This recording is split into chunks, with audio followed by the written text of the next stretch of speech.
Hi, everybody. It's Miss Cole again.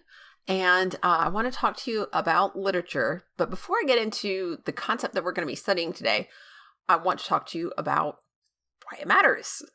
Because sometimes, a lot of times, and I really appreciate this in my students, they are willing to just sort of listen and pay attention and just assume that what I say matters. And that's so thoughtful of you. But I want you to understand why, or one of the reasons why I think that studying literature matters. And so one of the reasons that we study literature is because the skills that we develop in thinking about these concepts can also be applied in working with the same concepts in the real world. So, for example, understanding the cause and effect relationship between rising and falling action in plot can help us to see similar patterns and similar relationships between real-world events. It helps us, it's a pattern recognition practice. It helps us to develop those skills. Likewise, being able to analyze and understand fictional characters helps us to develop skills that we can use to understand real people. So, for example, I've just started reading Pride and Prejudice for the first time, and analyzing and understanding the relationship between Elizabeth and Mr. Darcy. If I develop theories about the characters, if I misunderstand their motivations, it may affect my enjoyment of the story. It may affect, I might get confused later on when things happen that don't seem reasonable, that don't seem to fit. But it's probably not going to affect my life all that much. On the other hand, if I misjudge a person that I know in real life, if I overstep my bounds or make a decision on behalf of our family without talking to my husband, and it's something that he feels very strongly about, and I think he feels this way and he feels the other way, that could cause some problems. If I come into school and I just pop by the office of my boss, the department, and I say, "Hey, what's shaking?" as an English teacher, and I'm just using all sorts of, improper grammar, maybe she's the sort of person who won't mind that. And she'll be completely cool with it, and she'll just respond in kind. But maybe she'll think that me demonstrating, use of casual language is unprofessional because I'm an English teacher, and theoretically, I should model what I'm teaching so that, students will hopefully learn it and see that there's value in it instead of pretending like I don't care about it. Well, then why should they? And she is someone who makes decisions that affect me professionally. And so misjudging that relationship or making mistakes about the kind of person that she is something that can have an effect on my job and my career. In the same way, making an assumption about what a student's goals are or what they value, if I'm wrong about that, that can cause problems for how we communicate and how effectively I am able to teach this student because of the problems that it causes in that relationship. So practicing these skills with fictional characters is nice because there are minimal consequences. So that's what we're going to be looking at today, is characterization. And when we talk about characterization, we're really talking about the personality of the character, the kind of person that they are. I mean, not just that they're fictional, but like if they were real, the kind of person that they would be. When we talk about personality, we're talking about something that is internal, important, and difficult to change. So someone's profession, I'm a teacher. That's not my personality, that's my job. There are elements of my personality that caused me to choose this profession, but that's not who I am internally. That is an external factor. Also, being tall. I'm really tall. Well, relatively tall for anybody, and like really tall for a woman. I'm 6'1". So that's pretty tall. Not a personality trait. Mood sometimes. If someone is happy, students are like, well, that's internal, and it is important, but it's affected by external factors, and it's not really all that hard to change. if you're happy and then you get a call from, somebody at home and says, hey, I wanted you to know that when you get here, Baxter won't be here because he got hit by a car. Well, guess what? Chances are really good that your mood is going to change in moments. So mood isn't a personality trait because it's something that changes based on circumstance. However, different people will have different outlooks.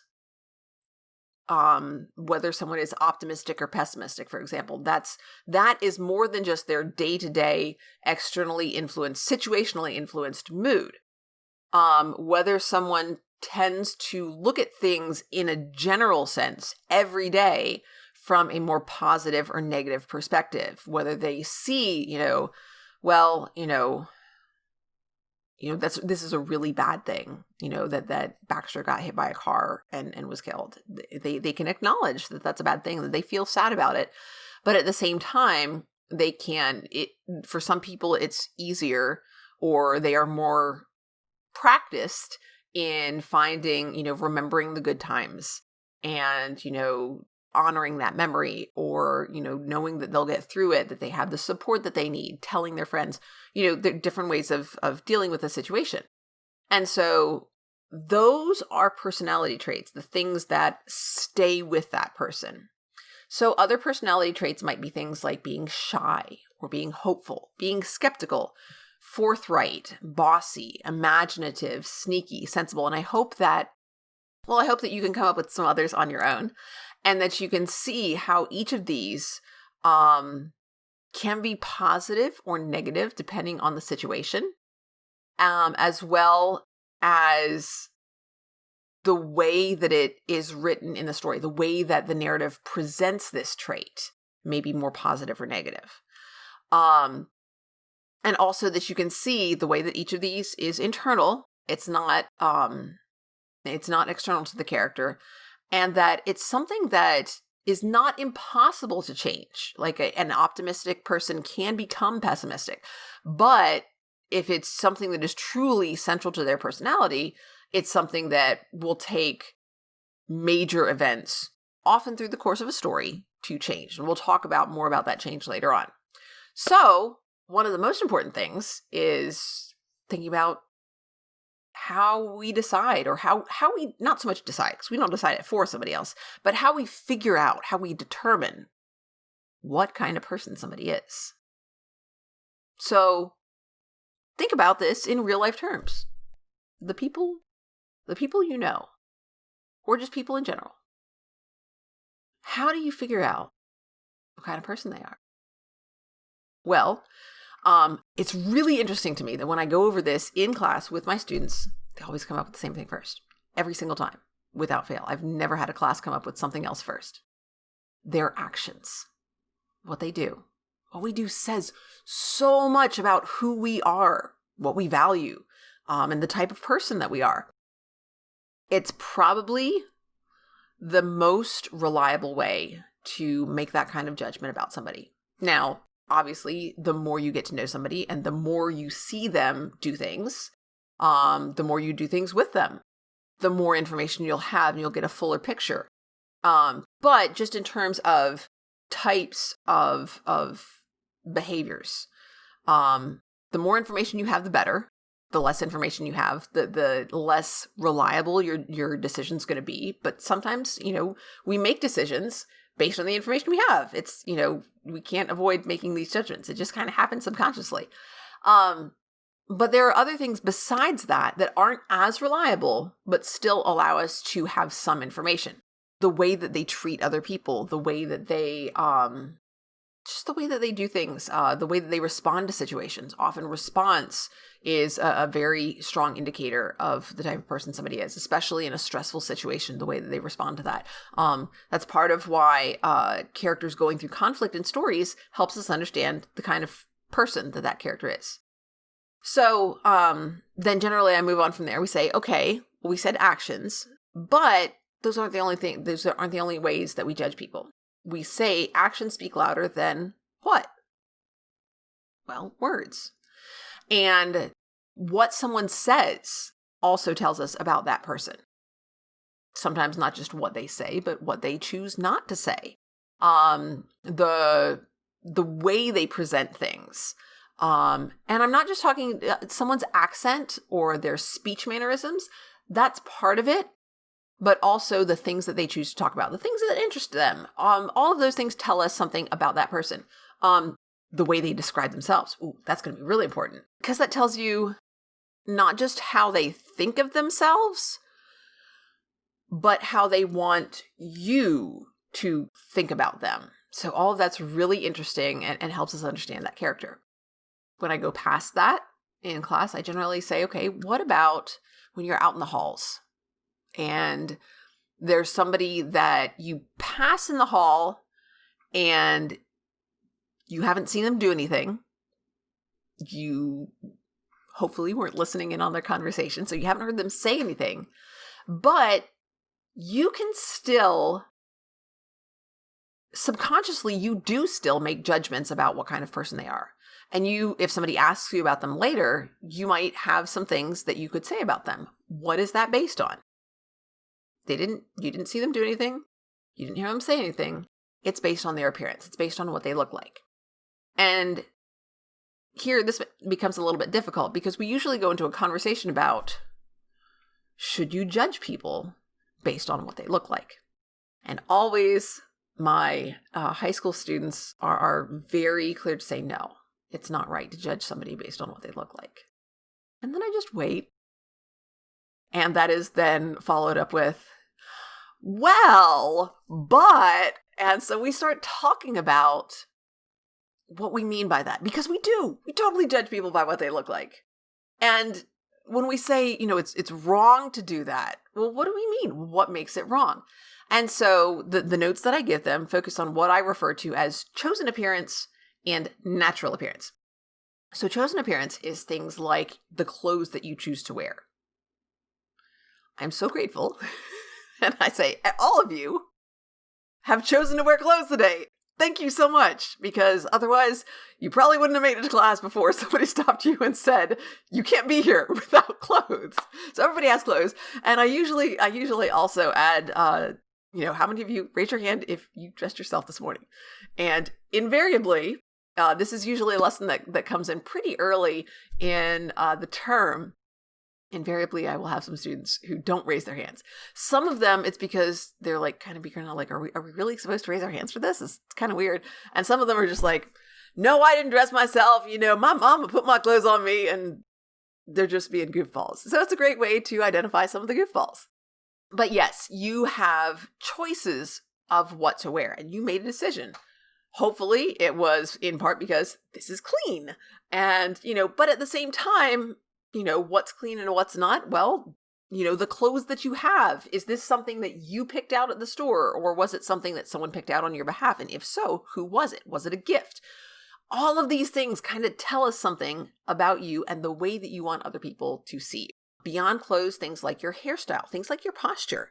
Posture is a little bit more habituated, so it's less of a choice that's like right then, but it's something that's developed over time. So that can also show us not just the person that you are right now, but, the way that you've developed into this person. But also, there are times when you choose to sit up straight or you choose to lean forward, maybe because you're interested in something. So all of these things can help us understand somebody, when we just when we look at them. Or in the example of going down the hall, the way that they stand, the way that they move through the crowd, that also relates somewhat to actions, because that's something they're doing. When someone's coming toward them, who steps out of the way? Do they make themselves small to try to get through, or do they just sort of take up more space and move forward? Or do they just sort of go with the flow? And if they're going to be late to class, then that means they're going to be late to class. So all of those are related. Do they take big steps or small steps? That's something that you see, but it's also an action. So they kind of overlap there a little bit. On the other hand, things like that I refer to as natural appearances, things that you don't, as a person, have choice over. Like I said earlier, I'm really tall. I have minimal choice in that. I can wear heels or platforms that add a little bit more to my height, or, I can scrunch down a little bit and, give the illusion of slightly less height. But I'm never going to look short. It's just not ever going to happen. No one's going to see me as someone who's teeny and cute. It's not possible. I don't think I could make that happen ever. I have heard that you can get surgery to make your bones shorter, but I don't know if that's true or not, or if, that's just my brain playing tricks on me. So yeah, that's not going to be something that I have a whole lot of control. And so there's kind of a spectrum there, because things like your hairstyle are, I chose to wear my hair like this. Didn't take real long. But my hair color, this is my natural hair color, but I could change that. It would take more effort and time than it would to just change my hairstyle. Other things like your skin tone, or your body shape, or your body size. Those are things that you can change over time, but they take a lot more time and a lot more effort.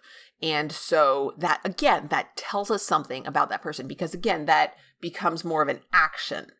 So there is some choice there, but the skin tone that you're born with, the hair color that you're born with, those are not things that you choose.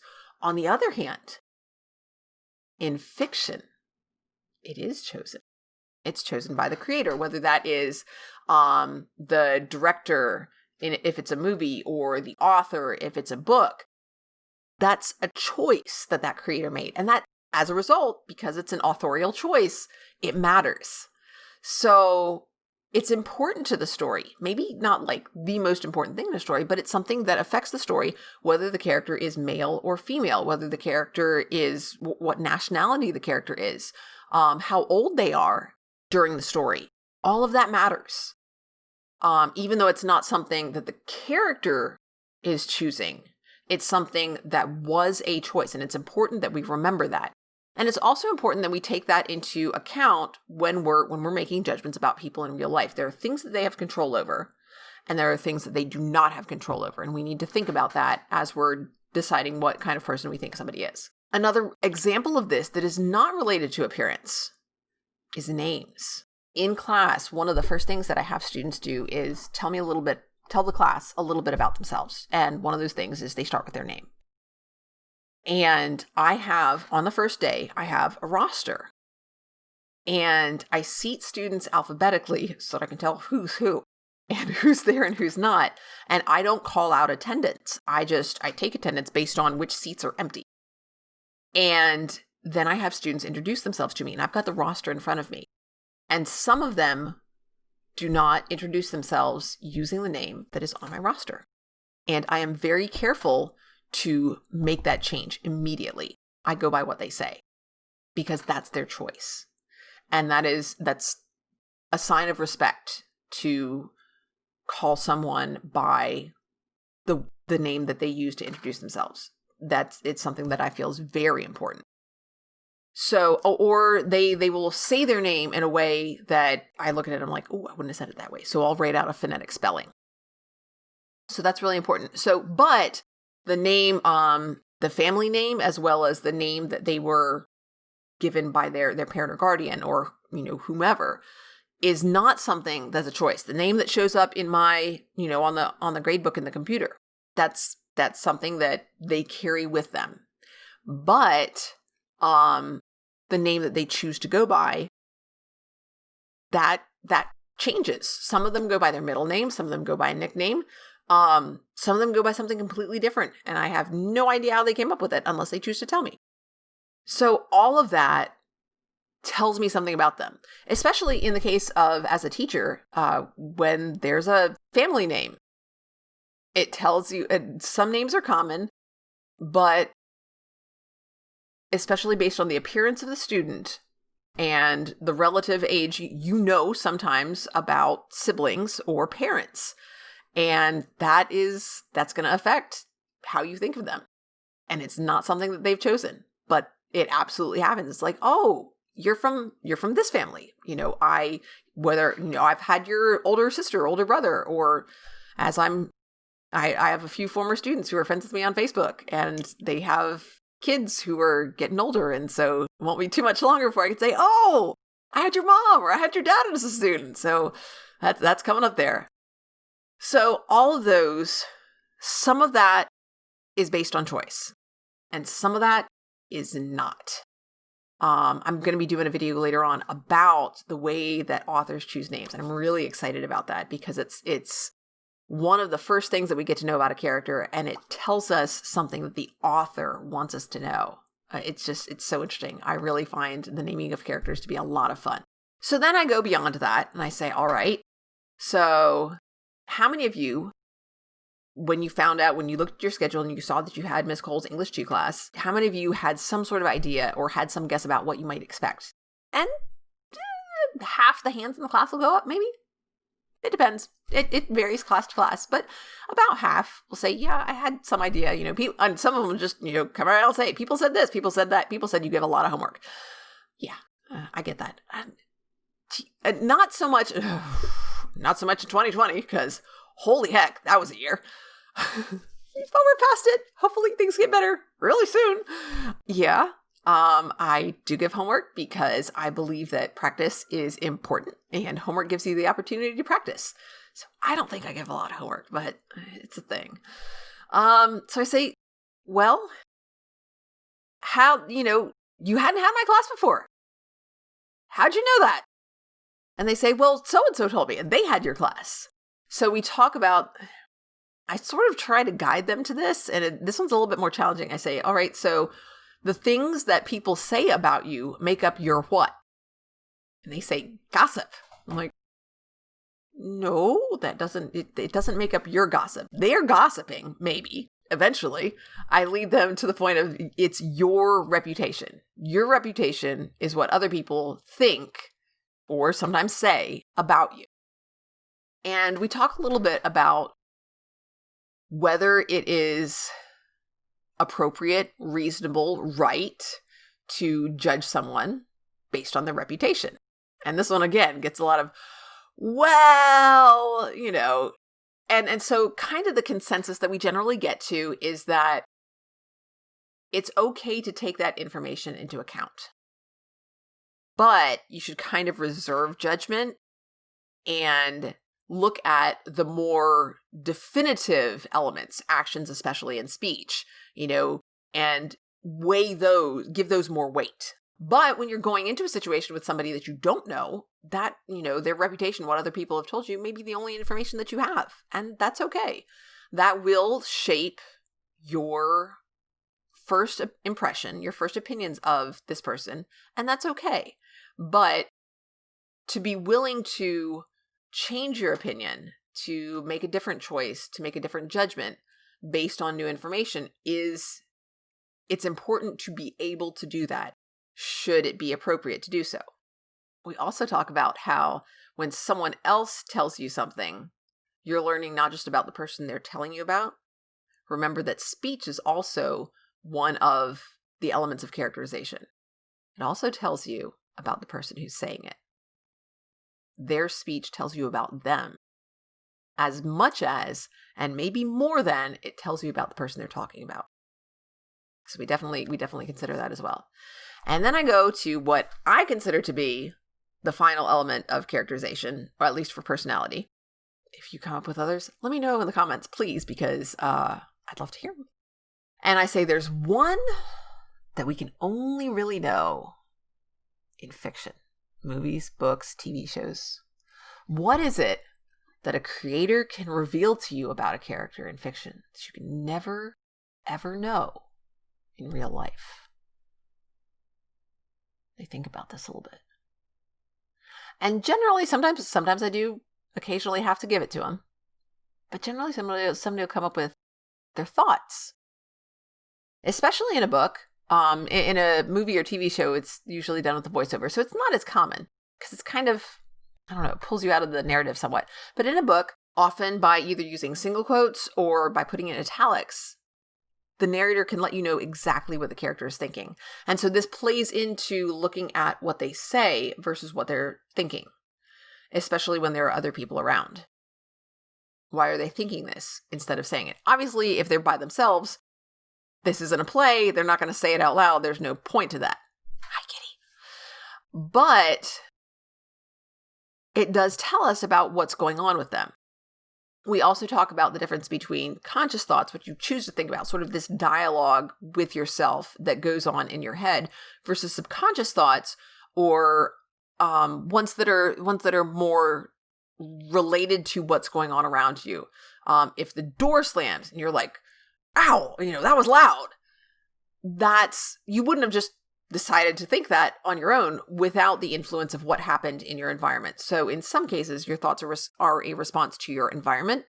And in other cases, it's almost like speech, but it's much more personal.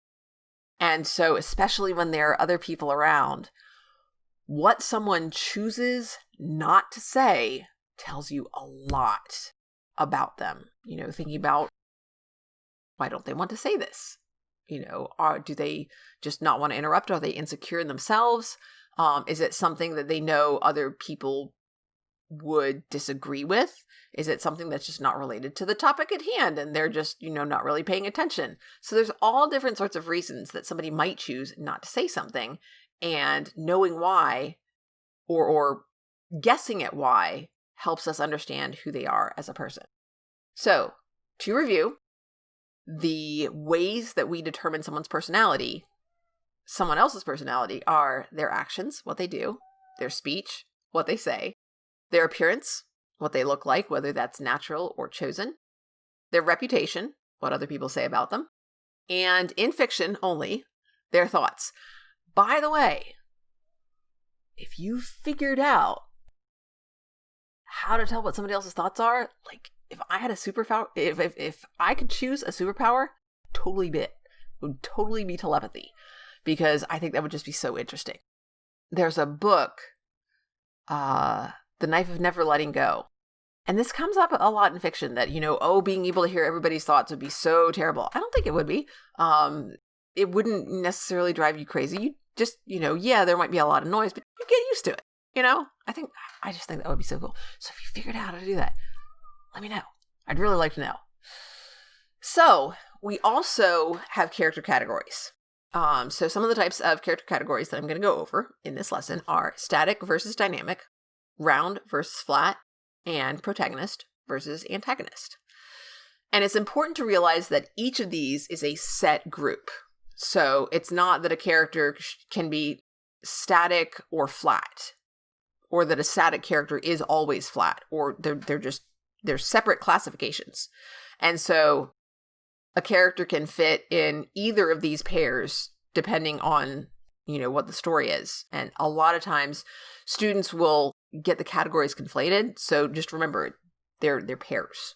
They're not all together or all separate. So a static character is one who does not have a significant personality change or significant development through the course of the story. And a dynamic character is the opposite. A dynamic character, there are significant changes to the type of person, again, personality, based on what happens in the story. So a character who cuts their hair in the story, that is a change. It's not a change to their personality. They're still the same person. That did not fundamentally affect. However, quite often, the choice to make a significant change to appearance can be the result of going through an important event that may indicate a change in personality. The personality didn't change because they changed their appearance, but a change in appearance, a choice especially to change one's appearance, may be a result of the desire to present oneself differently because of changes that they've gone through. Maybe. Or maybe they're still the same person and they're trying to present themselves differently, but they haven't really changed. It's going to depend on the story. So a really strong example of this, I think, is from Lord of the Rings. Sam and Frodo go together to take this super evil ring and to get rid of it. And Frodo is the one it is his duty to carry the ring and to throw it into Mount Doom. Talking about names? Yeah, Mount Doom, seriously. And then they go home. And as a result of what has happened, Frodo is changed significantly. He goes home and he doesn't fit in anymore. He doesn't feel comfortable in his own environment and among the people who he's grown up with his entire life. And as a result, he leaves. He finishes his adventure. He is successful. He comes home triumphant, but he can't stay. He has to leave and go somewhere else. Sam, on the other hand, has gone through this whole adventure with Frodo, has helped him out the whole way there, and he comes home and he stays. He's able to, he comes home and it's not quite the same. He's been through some stuff that these people have not seen, have no idea, have no way of understanding. But he's able to reintegrate back into his society, get married and have a family, and go back to life with the memories of this adventure. But he's still pretty much the same person that he was before. He still likes potatoes. I mean, really, honestly. Who doesn't like potatoes? You know who doesn't like potatoes? Frodo. Frodo can't enjoy potatoes anymore. That's how much he's changed. Yeah. So, a static character, like static electricity, doesn't change, doesn't move. Dynamic involves change. A dynamic character is one who is changed by the elements of the story. The things that they have been through change them fundamentally. Another classification is round or flat.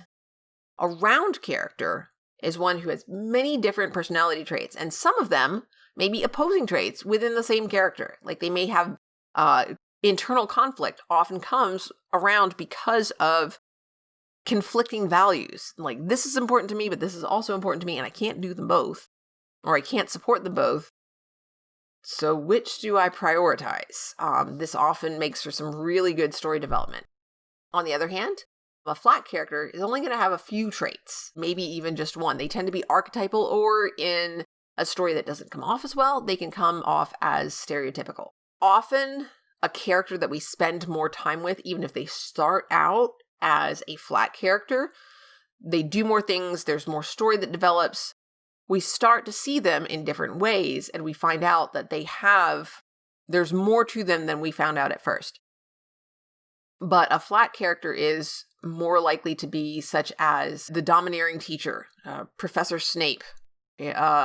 Starts out as a flat character, the sassy best friend, the overbearing mother-in-law. So some of these are sort of one-note characters. Often a comic story will have more flat characters than dynamic characters. But your protagonist is almost always a dynamic character, because you spend a lot of time in the story with them and you get to know them better. So you see more of these layers, more of these facets to their characters. Which brings us to our final set of classifications, protagonist and antagonist. Now, when students get to my class, they've often had this introduced to them. Most of them know the terms protagonist and antagonist. And because they've been introduced, usually in upper elementary school, sometimes middle school, they're being introduced through stories for children. And so students tend to conceptualize this early on as the protagonist is the good guy and the antagonist is the bad guy. And I get to say, yeah, it's more complicated than that. So the protagonist is the main character. And that doesn't mean they're necessarily a good person.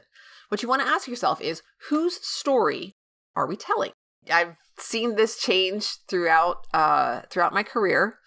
A relatively recent example that I like to use for this is Deadpool. He's not a nice guy. I mean, he's really not. He is, however, the main character. I mean, his movie's called Deadpool, which is kind of an important clue there. Okay? And we spend a lot of time with him. We see his perspective on things. The narrative frame centers around him. He's the one whose problems we focus on and his attempts at solving them. So all of these help us know that he is the main character. Likewise, then, the antagonist is not necessarily the bad guy. In the movie Catch Me If You Can, the protagonist was the con artist, and the antagonist was not, not like a crooked person or, a bad person, but was the person who was trying to catch him. I mean, like it says in the title. And the story does not present it as morally wrong for him to try to stop, to try to capture this criminal. That, we're not presented, he's not presented as like, vindictive or hateful or anything like that. But he is getting in the way. He is preventing the protagonist from achieving his goals.